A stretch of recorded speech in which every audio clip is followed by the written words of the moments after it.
Deixa a paz do Senhor, amém? Amém. É um motivo de alegria estar aqui mais uma vez com os irmãos nessa noite, Aleluia. glorificando o nome do Glória Senhor, a Deus. que é vivo, que é ligado na terra, ligado no céu, amém? Amém. Quem está feliz, dá um glória a Deus aí. Glória a Deus. Jesus é bom, né, irmão? Temos lutas, temos dificuldades na nossa vida, mas é como o apóstolo Paulo vai dizer, escrever a carta aos Filipenses, que aquele que começou a boa obra, ele é fiel para cumprir, né? Nosso apóstolo João vai dizer que, nosso apóstolo Tiago vai dizer que bem-aventurado é o varão que passa por provação com perseverança, né? Mas depois de provado, será provado e receberá a coroa da vida, amém? Deixa para a meditação dos irmãos. Se encontra no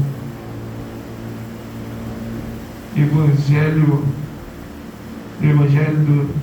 de Lucas, no seu capítulo 8, versículo 40.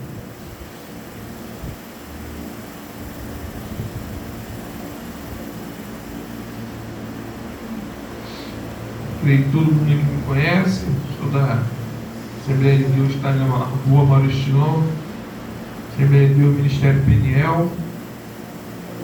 Eu estou lá, Deus me colocou lá, amém? Não sou desigrejado, amém? Evangelho de Lucas, no seu capítulo 8, versículo 40, vem dizendo assim: quando Jesus regressou, a multidão lhe deu boas-vindas, porque todos os esperavam.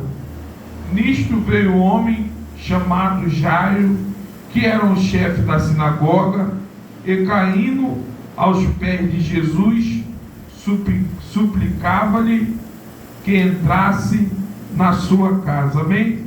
Os irmãos podem se assentar dando glória a Deus. Aleluia. Aleluia. O Senhor é maravilhoso, irmão. Aleluia. Glória a Deus. Eu agradeço a Deus por tudo que Ele tem feito na nossa vida. Por Ele entregar Jesus Cristo, né?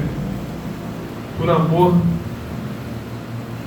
de nós, para que nós possamos ter vida, né? E vida com abundância. Se não fosse o sacrifício de Jesus na cruz, a entrega de Jesus Cristo na cruz para pagar pelos nossos pecados, nós não estaríamos aqui. Amém? Vou deixar para meditação. Essa passagem, ela me chama muita atenção. Eu estou com a Bíblia aqui, ela é versão 2009, e ela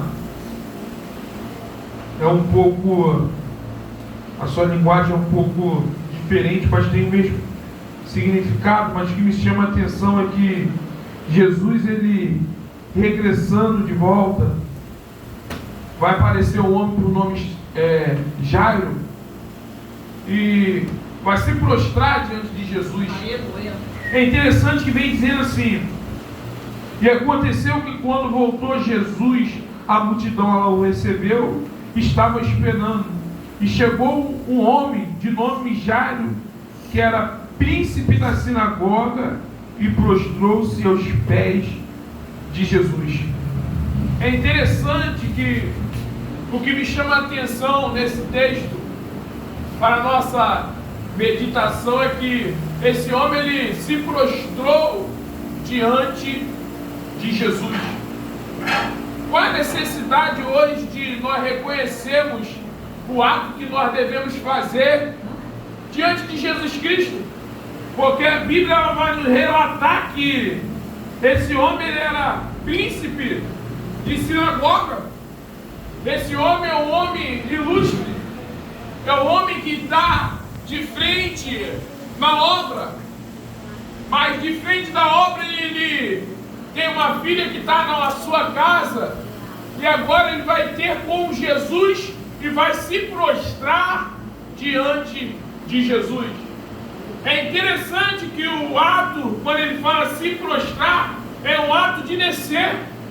Não importa a posição que esse homem está, porque agora ele vai se prostrar diante daquele que tem autoridade e poder. Ele vai reconhecer quem é Jesus. E qual a necessidade de nós, homens, hoje, se prostrar diante de Jesus? É porque quando nós se prostramos, nós reconhecemos quem Ele é. Quando nós se prostramos diante de Jesus, nós descemos.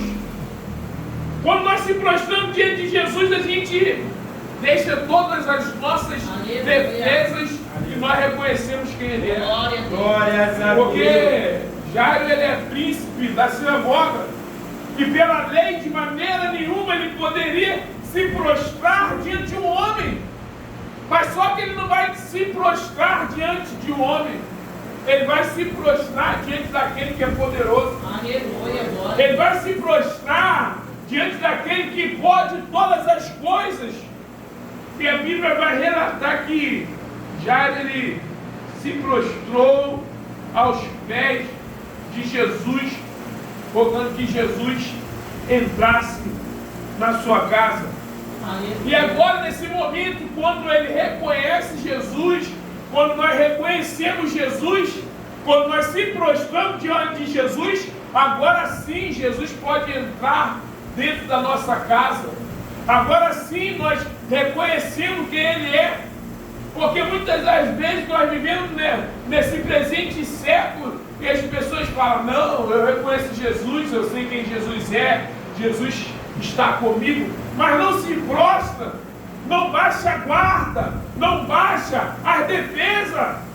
Para Jesus entrar dentro da nossa casa, para algo acontecer nas nossas vidas, nós devemos baixar a defesa. Jairo, ele vai se prostrar diante do Senhor, e o Senhor vai entrar na sua casa, e o Senhor está a caminho da casa de Jairo. E no versículo 41 vem dizendo assim: e eis que chegou um homem com o nome de Jairo, príncipe da sinagoga, e se prostrou aos pés de Jesus, porque tinha uma filha quase de 12 anos que estava morta. E indo, ele apertava a multidão. É interessante que agora nós vamos ver que Jesus, ele está a caminho da casa de Jairo, porque Jairo se prostrou, reconheceu quem era Jesus, mas ao caminho de Jesus na casa de Jairo, a multidão sufoca, a multidão aperta. Muitas das vezes nós vamos se prostrar diante do Senhor, mas a multidão ela impede.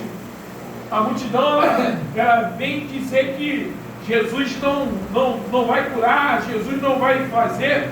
Mas é interessante que no texto Jesus, ele, ao caminho da casa de Jairo, a multidão ela apertava, ela oprimia, porque o texto vai nos dizer que Jairo tinha uma filha que estava morta dentro de sua casa, e ele foi ter com Jesus e se prostrou. Mas ao caminho da casa de Jairo, a multidão aperta, a multidão às vezes a multidão está impedindo de Jesus chegar até a casa de Jairo.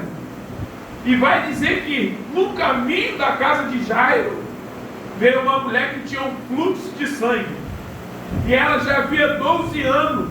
E Lucas, ele vai enfatizar que o que? Ela já tinha gastado todos os seus haveres. A mulher, no meio da multidão, existe uma mulher que tinha um fluxo de sangue. E essa mulher também é uma mulher martirizada, porque o povo fala: ó, você é impura, você não pode ficar no nosso meio. O povo a todo momento impede ela não poderia entrar no templo, ela não poderia viver diante de uma sociedade, ela não poderia, porque a lei impedia. Se logo ela tinha um fluxo de sangue, ela não poderia ficar no meio da multidão. Era uma mulher considerada impura. E Lucas vai enfatizar que ela já gastou tudo. Para ela já não tinha mais jeito. Para ela já não havia mais uma resposta. O homem não poderia curar a sua enfermidade. Mas vem dizendo que essa mulher, que ela tinha um fluxo de sangue, ela gastou tudo que ela tinha. Mas é interessante que ela vai chegar por detrás de Jesus e vai tocar na sua orla. Qual a necessidade dela tocar na orla? Aquela mulher, ela tinha uma mente cauterizada. Ela tinha uma mente que ela não podia estar no meio do fogo, ela não podia estar ali. Mas Marco, ele vai dizer, e ele vai enfatizar aqui o quê? Que a mulher vai dizer: se só somente eu tocar na orla de Cristo, eu serei curado. E a mulher vai chegar por trás e vai tocar na orla. É interessante, porque a multidão ela aperta, a multidão ela oprime, mas a mulher vai vir por detrás e vai dizer: se só somente eu tocar na orla de Cristo, serei curada. Jesus é puro, meu irmão. Se hoje tocar na orla de Cristo, sairá daqui curado, sairá daqui transformado. Jesus é puro. Aleluia. Glória a Deus. Mas é interessante que o tocar na orla, né, que é uma coisa diferente na vida dessa mulher. Porque pensa comigo, o texto vai dizer que a multidão ela oprime. Imagine se fosse só tocar na orla. Todo mundo que oprimia Jesus ia receber. Porque a multidão ela tocava, a multidão ela oprimia Jesus, né? Se fosse só tocar na orla, seria fácil, né? Mas a mulher ela tem algo diferente. E o texto ele vai dizer isso para mim. O texto ele vai dizer isso para nós. O que a mulher ela tem de diferente? Olha o que o texto vai dizer. E tocando na orla do seu vestido, logo estampou o fluxo de sangue. E disse Jesus: alguém me tocou. E negando todos, Pedro disse: e o que estavam com ele, mestre, a multidão te aperta e te oprime. E diz: quem é que me tocou? E Jesus disse: alguém me tocou, porque bem conheci que de mim saiu virtude. Então, vendo a mulher que não podia ocultar-se, aproximou tremendo e prostrou-se ante ele e declarou diante de todo o povo porque havia lhe tocado. E Jesus lhe disse: tem bom ânimo, filha, a tua fé te salvou. A mulher ela teve fé, irmão. A palavra do Senhor fala que sem a fé é impossível agradar o Senhor. Aleluia. Sem a fé, nada podeis fazer. Jesus Cristo, ele nos fala: se nós tivéssemos uma fé do tamanho de um grão de mostarda, poderemos mover montanhas nessa noite. Aleluia. Se nós tivéssemos uma fé genuína, uma fé que em meio à provação, que em meio à doença, ela redute em glória e louvor, aí sim algo vai acontecer em nossas vidas. Porque a mulher ela vai tocar na orla, mas ela vai tocar com fé. E Jesus fala: a tua fé te salvou. Então o que eu aprendo? Porque Jesus ele está indo para a casa de Jairo. Jesus ele tanto ele cura no meio da multidão, como ele cura também dentro de casa. Aleluia. Jesus ele cura tanto no culto, como ele visita aquele que está em casa. A Bíblia ela me dá respaldo para dizer isto, porque Jesus estava a caminho da casa de Jairo, mas de repente ele vai encontrar uma mulher cheia de fé. Ele vai encontrar uma mulher que tem uma fé que ela vai dizer que só somente ela tocar na orla de Jesus Cristo, Aleluia. ela vai ser curada. É interessante, irmão, porque o que precisamos exercer é a fé. Sem a fé, de maneira nenhuma, podemos agradar a Deus. A própria Bíblia vai dizer que a fé, Jesus ele é o autor e consumador da nossa fé. Sem a fé, nós não podemos fazer nada. Aleluia.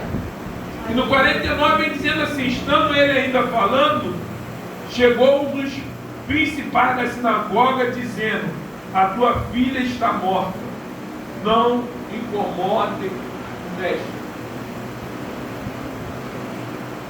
Imagine agora, Jesus está a caminho da casa de Jairo, Jairo se prostra, reconhece Jesus, e chega um dos principais da sinagoga para dizer, não incomodem o mestre.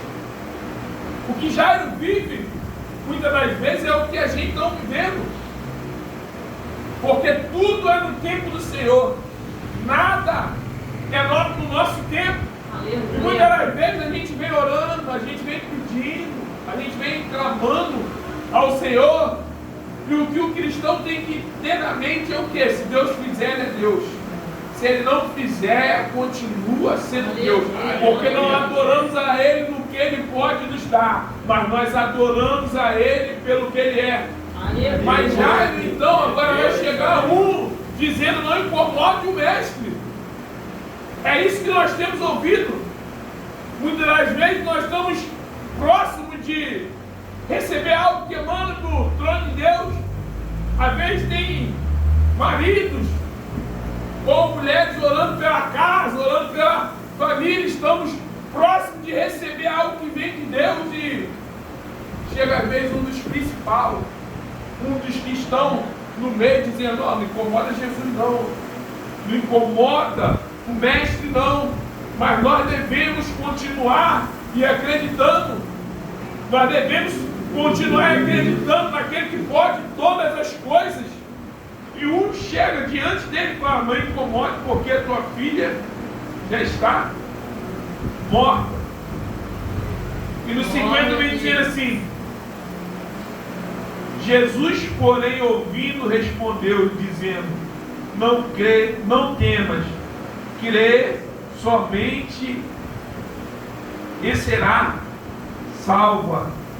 E entrando em sua casa, a ninguém deixou entrar, senão Pedro, Tiago e João, o pai e a mãe da menina. Muitas das vezes as coisas que Deus vai fazer, não é quem é individual, mas é só quem faz parte do processo. Não é querendo dizer que a gente tem que abandonar algumas pessoas, deixar algumas pessoas de lado, mas tem coisas que são individual, irmão. Jesus só deixou entrar na casa Pedro, Tiago e João, o pai e a mãe da menina. Tem coisas que vão acontecer dentro da nossa casa que só precisa de a gente mesmo estar. Tem problemas que acontecem que a gente não devemos ficar contando para ninguém, não. É só vai viver o milagre quem está passando o processo. Aleluia. Não é para trazer para a pessoa de fora, não, irmão. Então, a Bíblia relata que, entrando em casa, não deixou que ninguém entrasse, senão Pedro, Tiago e João, o pai e a mãe da menina.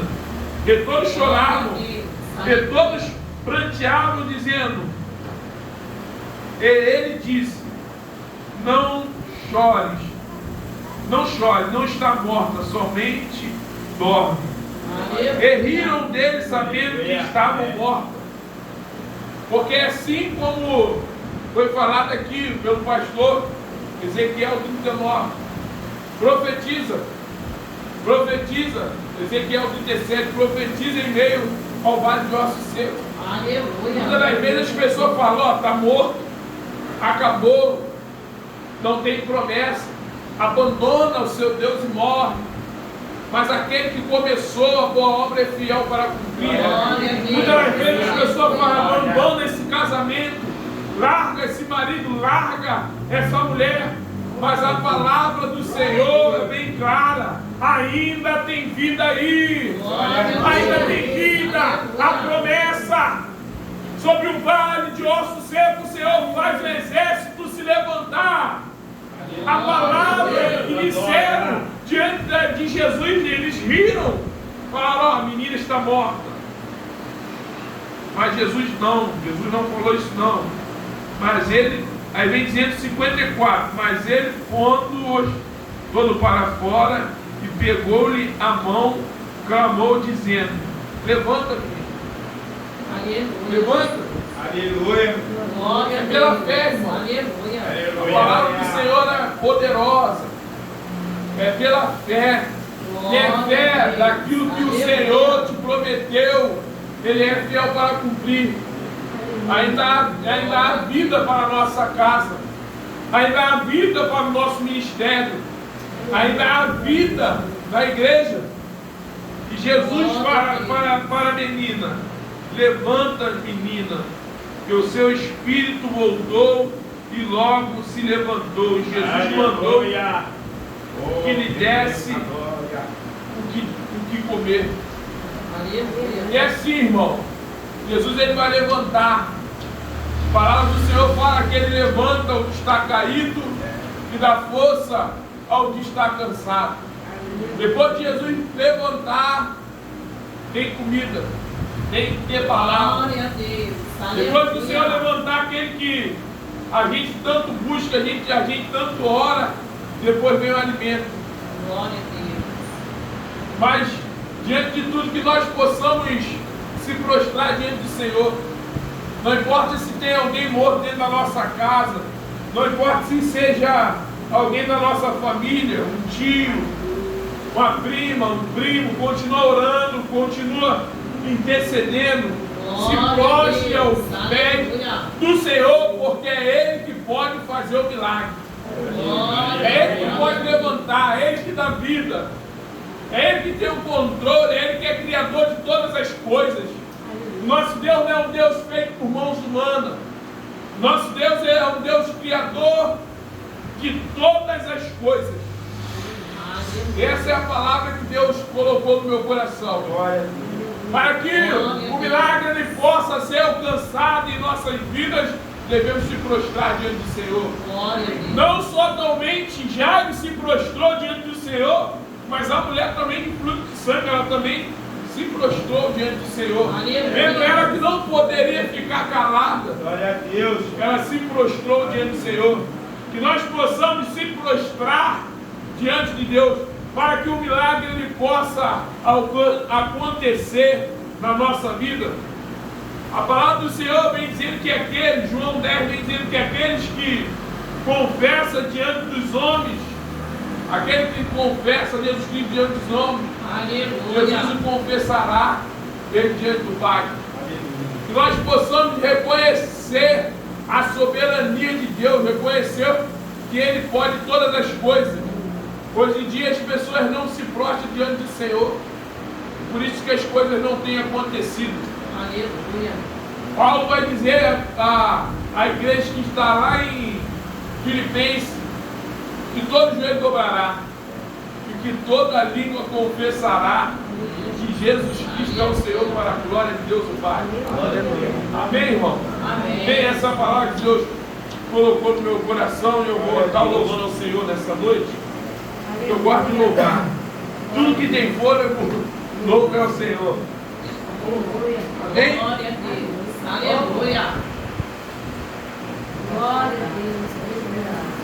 O povo de Deus passou para tomar Jericó, cidade murada na via caminho, o povo não estava só. Deus mandou tocar trombeta durante 7 dias, então as barreiras caíram e o povo invadiu com muita alegria. Barreira não há barreira para descer esse povo, barreira não há barreira para descer esse povo. O anjo desfaz a barreira e o crente fiel é vitorioso. Barreira não há barreira para descer esse povo.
chega ao lugar estremece. Quando ele fala, até morto obedece.